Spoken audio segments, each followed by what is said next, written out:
Hi, my name is Jordan. I am a special education teacher from the UK. I share my passion for everything communication, sensory regulation and fun lesson ideas for my classroom of disabled pupils aged 4 to 11. Each week, I am joined by experts in the field, answering your questions and sharing our knowledge and experience working alongside our beautiful young people. Let's get started.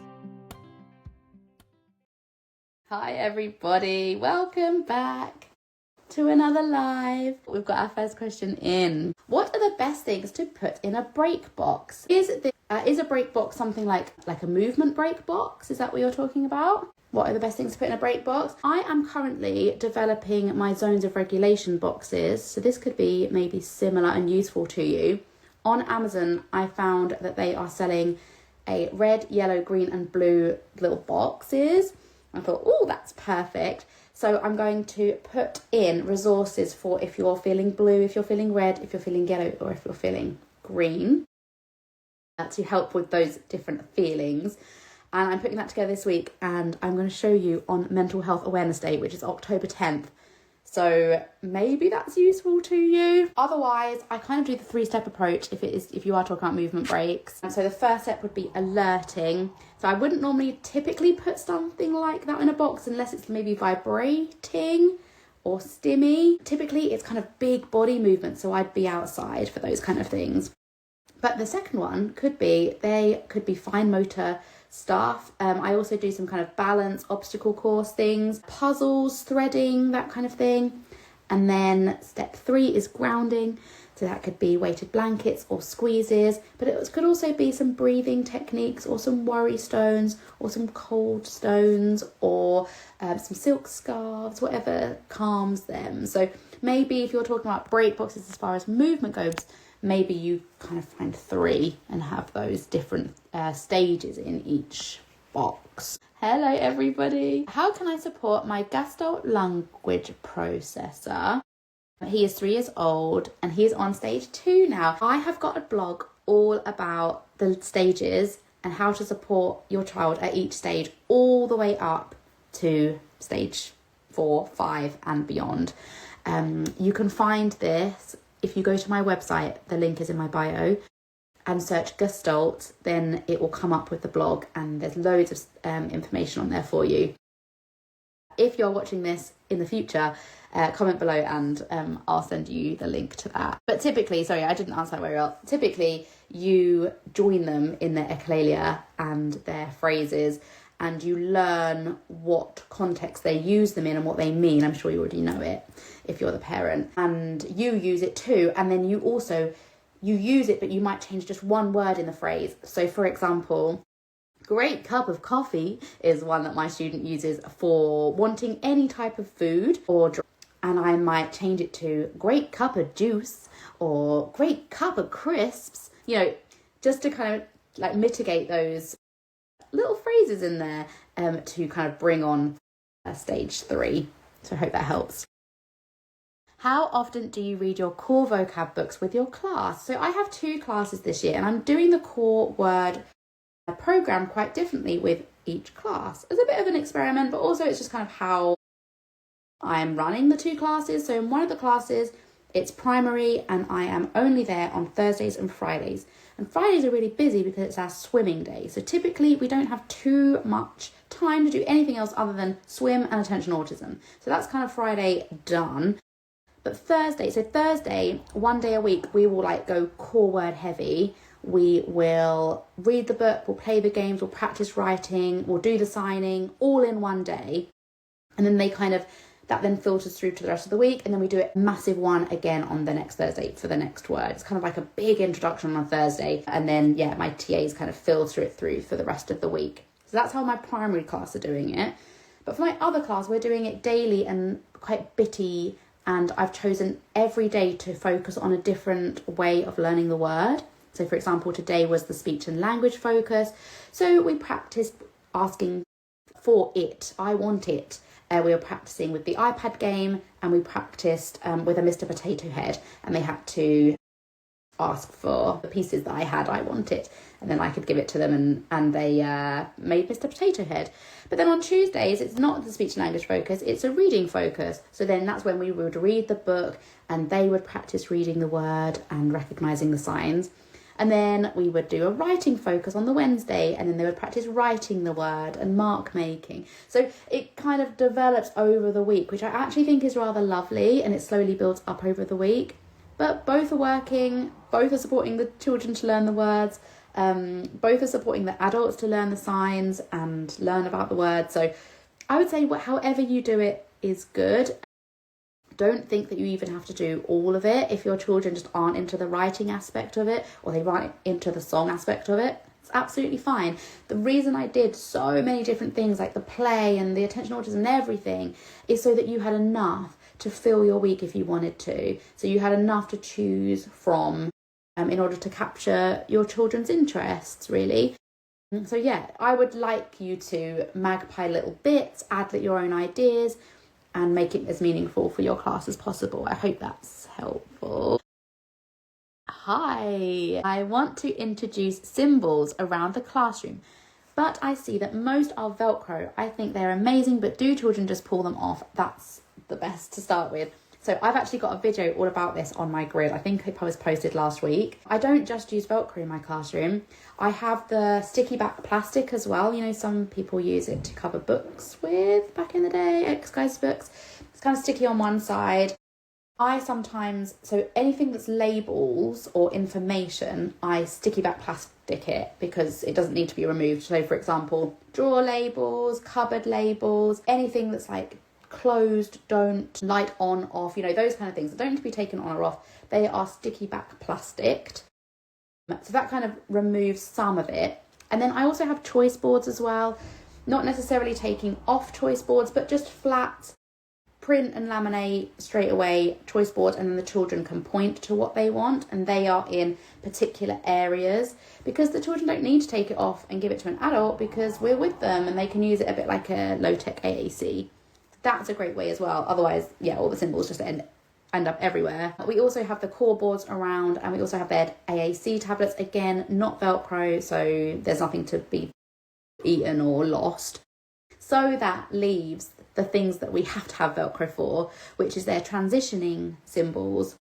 So in every area of my classroom and some areas of the school as well that we transition to, there will be a matching board with the Velcro on, and then on their schedule they will have their symbols, and then the idea is that they check their schedule, they take their symbol off, and then they match it to whatever board around the school or around the class that symbol goes to say they're here. That has to be Velcro. However, it kind of organises itself because the symbols are only ever on their schedule, transitioning with them, or on the matching board. So it keeps it organised. I mean, sometimes they go in mouths, sometimes they get dropped on the way, but that's up to the adult to kind of keep up with that. Sometimes that happens, but actually typically it kind of keeps them a bit more safe. So yeah, I hope that helps with the whole Velcro issue. I have had such an amazing response to the core word curriculum. So many children now communicating, and parents are on board as well. That's amazing. I'm so pleased to hear. At the moment, I'm just writing in homeschool books what the core word of the week is. But some of you guys have made slips, or you're sharing it on Dojo, or you've got little stickers like the core word of the week is, or you're sending home little homework ideas for like playing games and stuff, or little clips to watch. So you guys are amazing, and I'm really inspired. So as I develop it, I would love to do that for my class as well. The idea of having core word homework and like a little game that the parents can play with their child around the core word is just so fun to me. Maybe they could play the games, maybe I send home the link or whatever. I don't know what it's going to look like, but I just think that's really, really cool. And the more adults around their lives that are using that word and modelling that word, the better, right? So yeah, I love that you guys are doing that. How do you not get overwhelmed with looking after different children with different needs? Honestly, it stimulates me. I would find it quite tiring and actually understimulating and maybe quite boring if all of my children were exactly the same, because 15 years in this job, I kind of would have done it. I'd have seen it all before. The thing I love about the job so much is that every single day is different, and I love problem solving and trying to work out the whys and children and what works and what's wrong and how to support them, and that kind of is the joy of my job. So I'm actually very pleased that every child is different, and I like that there's lots of different needs, and I like going into lots of the different groups and planning in lots of different ways because it keeps it interesting for me. A child in reception, non-verbal and autistic, what would be the first vocabulary that I can put on the sheet? Great question. If you have been following my core word journey, I did loads of research into this. If you search dynamic learning map, I've linked it all within my core word curriculum if you've got that. But dynamic learning map did loads of extensive research on what the first 40 core words should be. And they watched and observed loads of toddlers and worked with loads of early speakers. And typically before the age of 5, children say majority 200 words, and 95% of their vocabulary is these 200 words. But before the age of 3, it's more like 40 words. And so I've taken those 40 words to create the core word curriculum because they're core words. They mean lots of different things, and we can use them in lots of different ways. And they make up the majority of our language, especially for those early learners. So if you want to know what those words are, then you can grab my core word curriculum. Or you can cheat and go onto my website and they're listed in the product description. But yeah, typically that's why I wrote the core word curriculum around those 40 words. And that's why I chose those 40 words, because of the dynamic learning map research. It's really great research, actually, if you read it. If you read the links that are in there, it's really interesting how they found out what they did and how they found these words. What morning activities do you use first thing if you get a lot of sensory seeking? Climbing is a big challenge for us, also throwing. We are doing physical and sensory start, but any more ideas? Great that you're doing a physical and sensory start. However, you could just be alerting them even more. So just make sure that before you're ready to work, you kind of organise them and then ground them as well before coming inside. But that's really great to hear. Typically, in the morning, they arrive around 9 to 9 o'clock, and then we don't start even hello time until 9:30. So the children have half an hour to 45 minutes to just meet their needs, and it looks different for every single child. For some of them, they go straight to the snack table. They really want snack. Some children just pace and open drawers and kind of get used to and orientate themselves in the space. Some children like to play outside and go on the swing and dig in the sand and experiment and play in the mud and all those kind of things. Some children go straight to our sensory diet area. They go to the exercise balls and the rocking boards and the fish spinner seat because maybe they've been sitting in the taxi or the car for a little while. Some children like to read or just go straight on to work and want to go into their task and do some kind of workstation tasks. So it really does look different for every single child. Some children just want to greet the adults and have some cuddles, do some singing and songs. Some children want to go onto the laptop and kind of focus and, forget the world around them.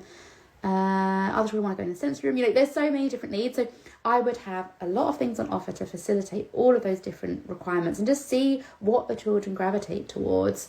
Typically, those that want movement will go to the movement stuff. Those that want calm, dark, quiet will go to the calm, dark, quiet areas, I would suggest.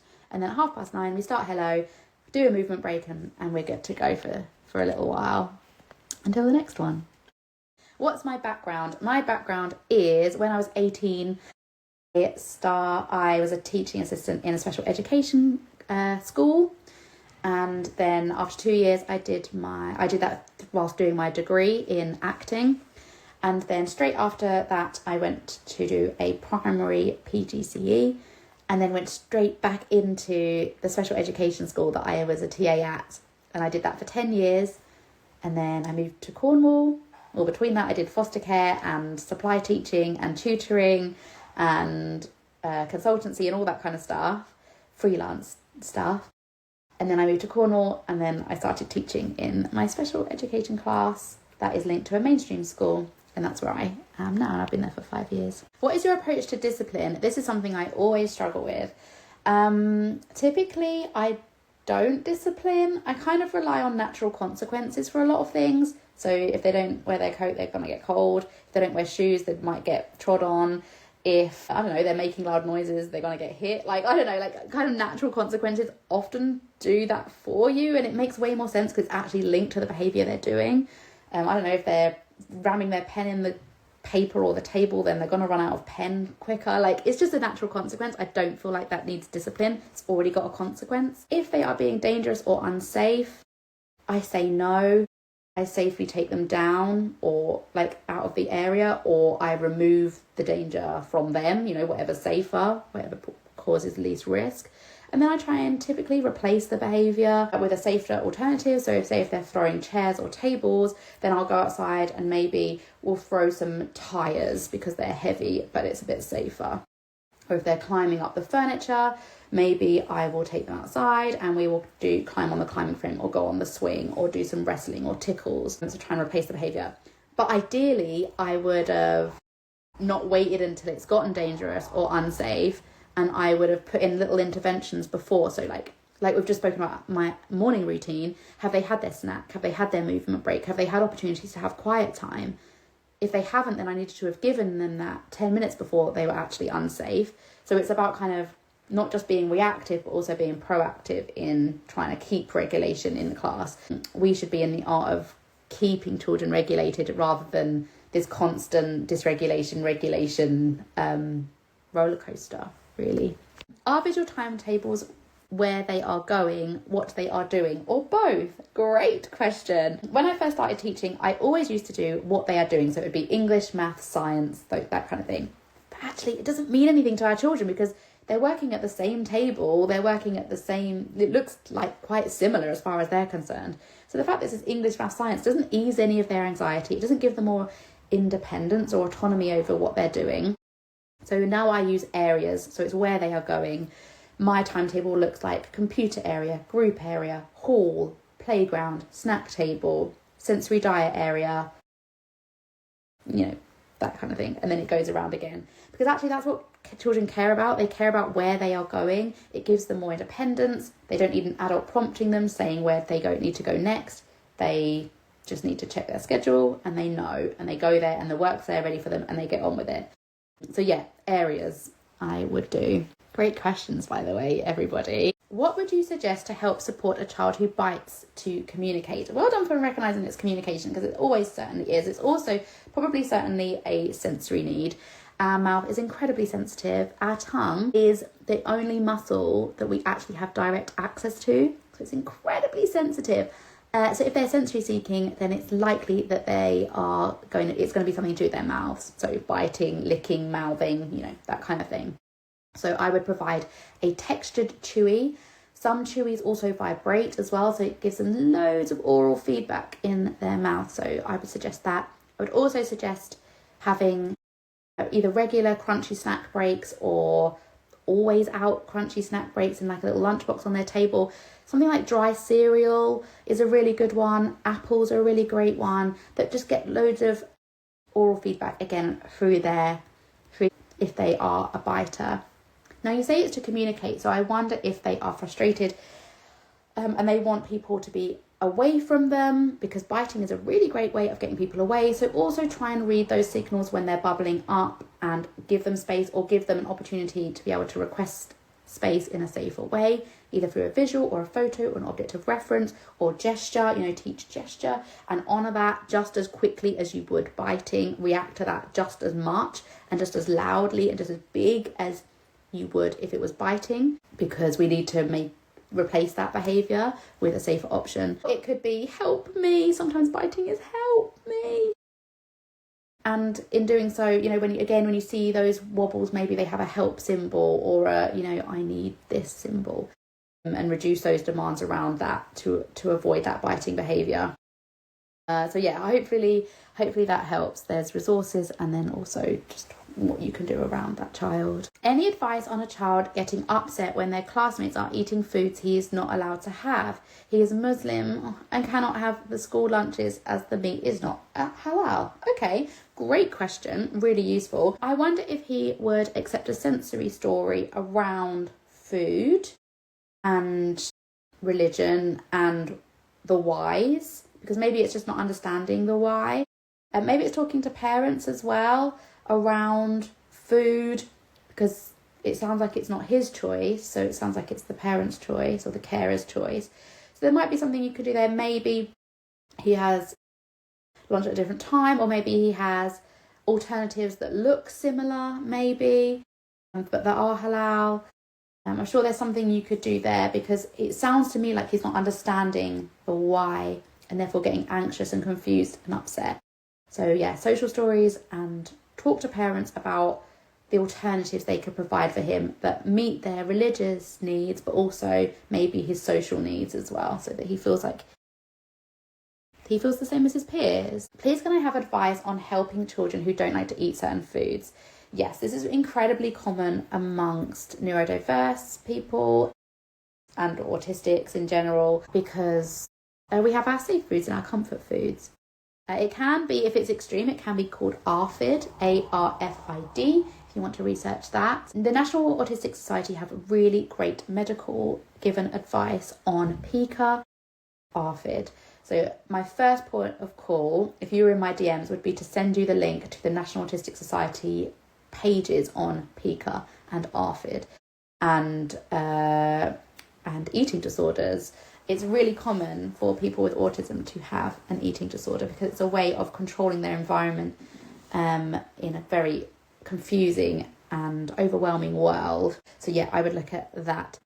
If they don't like to eat certain foods, I mean, lots of us don't like to eat certain foods. It depends how limiting and unsafe that is for a child. I know I've had some students before that I've only eaten 1 or 2 things, and then it can become quite limiting and unsafe. And then typically it would be about exposure, but without exposure to the foods and textures and smells, but without pressure to eat.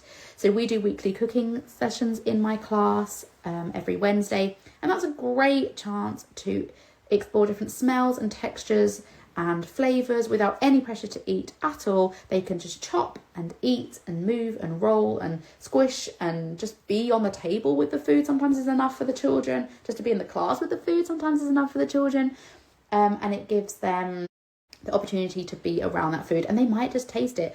Also, having adults and eating around the children as well is a really great idea. Often in schools that is frowned upon. You have the adults go out to eat or snack.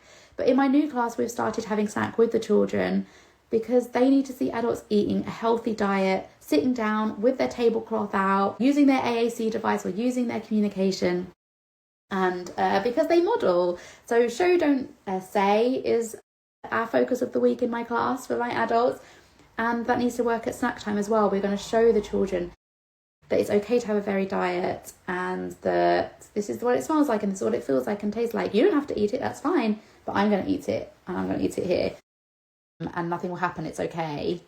So that's a great way of introducing new foods and flavours. I sometimes like having removable choices from a choice board to then add to the child's now and next schedule, as a visual reinforcement.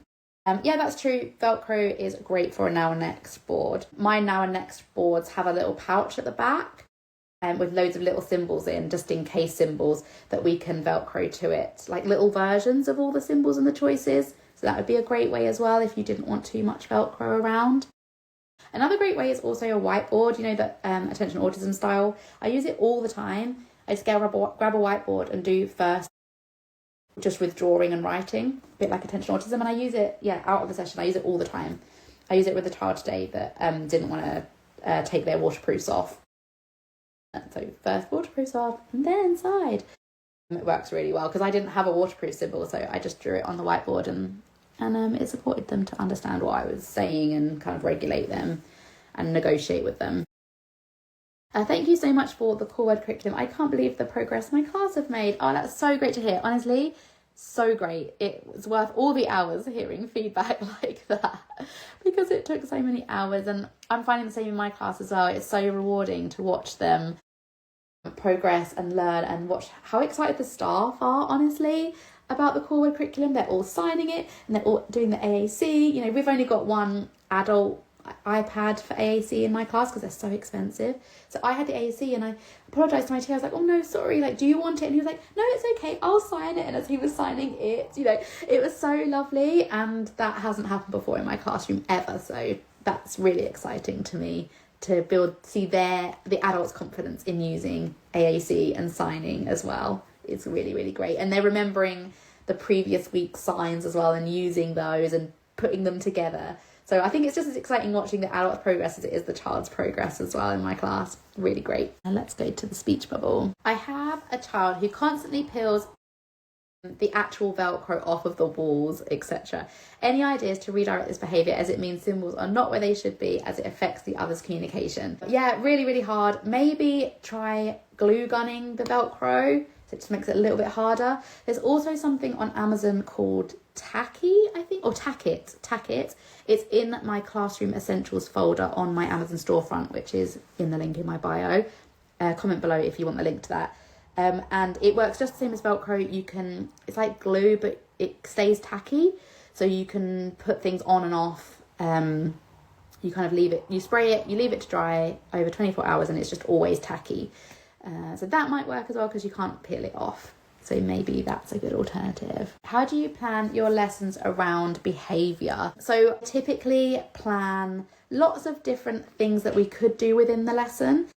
And then on the moment, in the minute, in the second, I decide what that lesson's going to look like. So I know they're going to go to the teaching table because I've set that on their timetable. But what is that lesson actually going to look like? You know, how much support am I going to give them?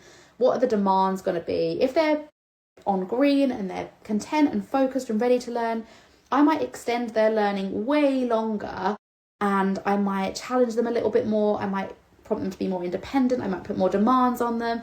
But if they're a bit wobbly, you know, they might be on yellow, they're feeling a little bit anxious, then I would reduce the demands. I might do a little bit more for them. I might do the whole thing and then just let them put one thing on and then they can go. So it can look quite different. So that's kind of how I manage learning around behaviour.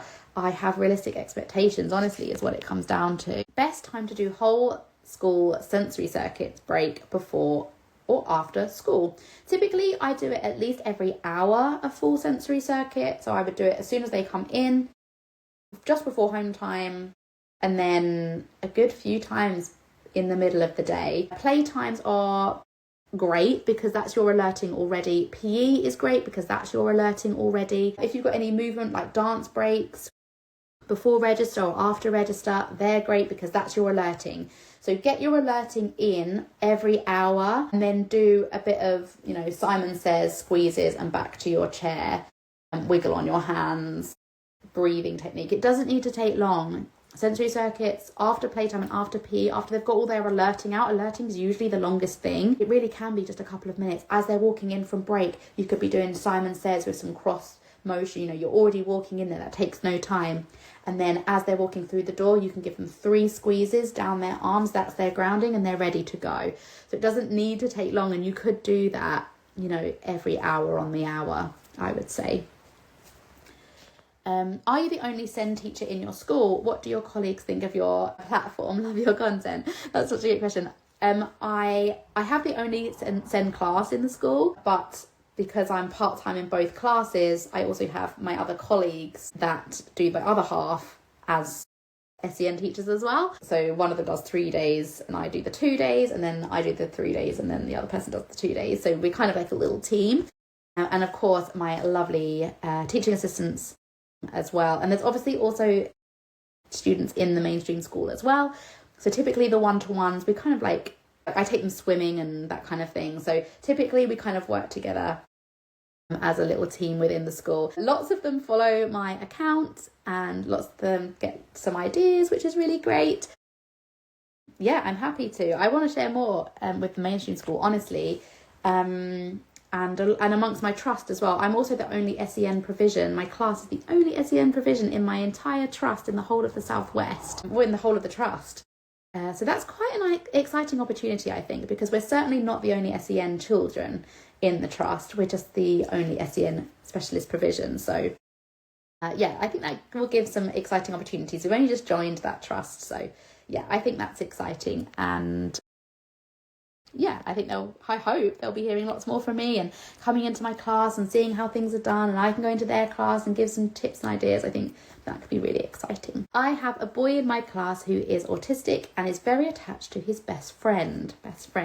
He doesn't understand that you can have more than one friend and becomes very jealous and possessive. That's very difficult. That's a very difficult concept to understand, isn't it? Best friend, because the term alone, best friend, says to us that there is only one. I would use social stories for this. I would also use turn-taking games that are structured, something like Lego therapy, or an outside kind of game that involves everybody, because then he can build those trusts and that's friendships with those other children as well, and they can learn him as well. Maybe he feels safe around this person, maybe they're really accepting of him. Best friends are a really hard concept for some people with autism, or that have autism. Yeah, but social stories as well would work to support him, that he can have more than one friend and that you can have lots of best friends, and you can be their best friend and they can be your best friend, and what it means to be a best friend, what it means to be a friend. And if he can't sit next to his friend, this presents as aggressiveness to adults, where he will swear and can even become physically aggressive. We have tried social stories. Okay, that's challenging. I wonder what it is about the friend. Maybe it's that comfort. Maybe if he knows when he can next sit with his friend, or he can next work with his friend, that will support him. So a bit like a now and next a little bit. So it's like, okay, you're working with this adult now, you're working with this friend now, but then once you've done this, then you can play with your friend doing this. So it's almost like, a bit of motivation in that way, maybe. I would carry on with the social stories just because you've tried them in the past. Don't stop. Just, you don't know how long it's going to take for them to process. But yeah, I would definitely try some kind of structured play like Lego therapy and embed those kind of friendships within a safe structure. Attention autism could be good as well. Again, a group session that's really structured, that he doesn't have to worry about friendships and who he's sitting next to. He could just focus on the enjoyment and shared enjoyment in things is kind of what we're talking about here, isn't it? Would the chewies work if the child bites themselves when frustrated? Yeah, I've had a few children, I've got a few children that bite themselves when frustrated. Yeah, definitely try chewies, definitely try dry cereal, and try and give them other alternatives to meet that need. So it could be visual stimulation, it could be rocking, it could be a fish seat, it could be going outside, it could be running, it could be tyres, it could be all sorts of different things that kind of give them that grounding and that sense of self that biting. This isn't a subscriber only live. The subscriber only live is next week. If you are subscribed to my Instagram account, your live will be next week. This is for everybody. If you want to learn more about that, you can head to my feed. It's £1 a month. And you get an exclusive live every other week where we chat in much more detail and get to know each other a little bit deeper, which is lovely. We have an exclusive chat group as well, which is lovely and really supportive. What would you suggest if a now and next timetable doesn't work? I'm struggling going from one task to the other with 4 children in class and different needs. Also love everything you do. If now and next isn't working, then whatever's on the next isn't motivating enough. Sometimes I show a child first workstation and then they just look at me like, but I don't want PE, so I'm not going to do workstation. I don't care about your visuals, go away. And then I think, okay, that didn't work. What can I do instead? Because I really need them to do workstation, but PE is definitely next. So what's going to happen there? Well, maybe they do workstation and then we slot a little really fun thing in the middle. So it could be workstation, and then I think, what is their favourite thing, their special interest? What will meet their needs right now? What do they really want to do? What would they choose to do if they had the choice? Okay, it is this particular puzzle that they've brought in from home that they really, really love. Great, that takes 5 minutes. I'm going to finish workstation 5 minutes early so that we can get that done and then we can go to PE. So on their now and next board, it will be workstation first, then puzzle. And I know that's going to work because that's what they've been talking about the whole time and that's what they really want to do. And then when they've done the puzzle, it will be time for PE. So then it will be PE first, then, and it might be puzzle again, or it might be, actually now they really, really love this thing that we did in, that we're going to do in PE, and they might want to take it back with them and do it in the class. Well, then that's going to be their motivation. So just make sure the second thing is always the thing that they really, really, really, really want. If it needs to be first, next, then, because you need 2 things before the really, really great thing, sometimes that happens, then maybe have 3 sections. So it could be workstation, PE, and then puzzle. Just because they need to always see that that thing is going to be the reward. It needs to be rewarding, basically. And now and next has to be rewarding. And if you haven't got time for the reward, then you've kind of lost them. You know, that's not a them issue. You need to be embedding concrete pillars in your day for reward or for sensory breaks and those kind of things. They need to be there because it's a need, really, not a want, often what they're asking for. Should children always be grounded after alerting, so after playtime? Yes, always. So they go out to play and then they do their organising. So as maybe they're lining up after play, they'll do their organising. Maybe you do different ways of travelling. You could tiptoe. You could just it's not running and alerting. So you could tiptoe. You could jump and stop and jump and stop. You could balance on one leg. You know, that's a very good organising thing. It's moving. It's not static, but it's calmer than the running, jumping, skipping, dancing. And then do grounding and back to class, because otherwise all we're doing, if we're just alerting them and just giving them a movement break, is we're making them even more excited. We're raising their heartbeat even more. And we're making them all giddy and excited and wibbly, and then we're expecting them to concentrate in class, and it's just not how it works. So yeah, they always need to do some organising and then grounding before coming in. Can you please explain social stories a little bit more? I hear about them all the time, but have never used them. So a social story is written in the first person, so in the child's voice. So for example, if a child is struggling to get on the taxi, it might sound something like this. I need to get on the taxi for school. I love school. I like going to school because I get to see my friends. The taxi drives me to see my friends. This makes me happy. When I sit on the taxi, sometimes I get bored. I can use my iPad or I can sing a song if I get bored on the taxi. This makes me happy. So that's how it sounds. So it's kind of talking them through the situation and the scenario in their voice, and it needs to be written down because then it is the same every time. That's the point of social stories. Different than an adult guiding you through it, because sometimes it's different every time, and language is confusing often, especially if you're feeling anxious. So social stories are great because they are the same words every time, whoever reads it. You know, it's laminated, it's printed, it's laminated, whether the parent read it, the TA reads it, or the teacher reads it, it's the same every time. And that breeds predictability and consistency and reduced anxiety around whatever it is you're talking about. Maybe the child doesn't want to clean their teeth. Cleaning my teeth feels funny. Cleaning my teeth is important because otherwise all my teeth are gonna rot, and that's not good, and it makes my breath smell. I like having nice smelling breath, you know, whatever it is. First I need to clean my teeth and count to 10, and then I can spit and have a break, and then I go again. I can listen to a song when I clean my teeth. This makes me happy. I often finish social stories with "this makes me happy," finding ways that they can find joy in the things that make they feel anxious. So that's what a social story typically sounds like. If you Google social story, there are loads of examples that are already written for you and that you can use as templates or that you can just print and use straight away. I've done them for moving house. I've done them for school trips. I have done them for all sorts of different things. Typically my class at the moment don't tend to access social stories because they're kind of a bit too complex in their understanding for that. They're a bit too high support needs. However, in my class that are working kind of early years, year one level, it worked beautifully, and they worked and supported them really, really well. So yeah, I highly recommend social stories if your children are sounding similar to that. I'm going to start attending autism on Wednesday. That's exciting. How often do you change the objects in the bucket if you are only at stage 1? I change the bucket toys every single day because it needs to be exciting. If they think they know what's in the bucket, they're going to be like, meh, I've seen that before. So I change the bucket every single day. However, to make it doable, I don't change the stage 2 and stage 3 every day.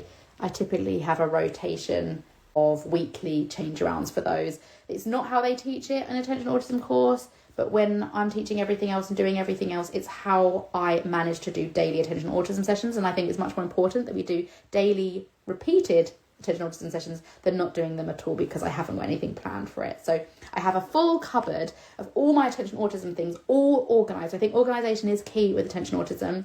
So I've got all of my bucket toys, all of my stage 2 activities, all of my stage 3 activities. We're not quite at stage 4 yet in my class, but we're getting there. It won't be long.